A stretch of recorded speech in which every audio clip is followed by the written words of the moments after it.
Hello, my name is Joshua Wills, and I'll be discussing how can we accommodate for visually impaired students.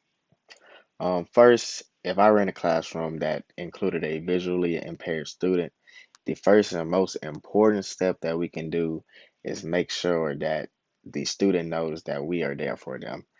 A lot of times when you see in a syllabus, there's at the top of it, one of the first things that you see, or sometimes it's maybe the last thing, is a student disability section that tells them about all the accommodations that are available to them. But you are able to make special requests.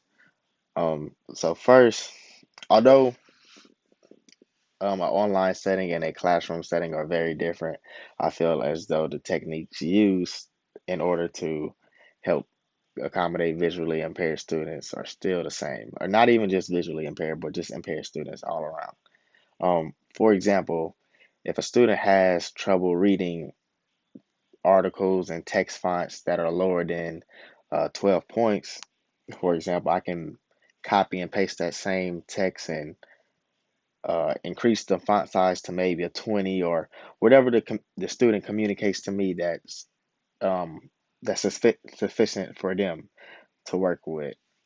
Also, another thing is that if I have another impaired student, a visually impaired student who may not see colors as well as others, I can just make little notes above the diagram or above the picture of what color this is, or if it's that important, I can just easily make that change.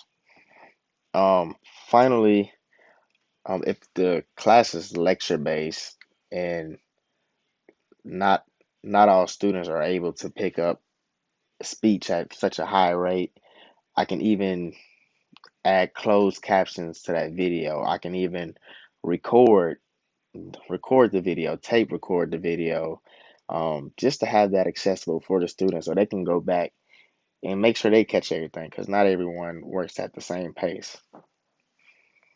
Um, I don't think um, accommodating for impaired students will change the context of the course. I feel like the material is still the same, just the way of presenting it is different, and I feel like presenting that way is just only fair to everyone. You can't think of it as a negative way. A free software that is able to use for visually impaired students is YouTube. YouTube has a great speech to text recognition software.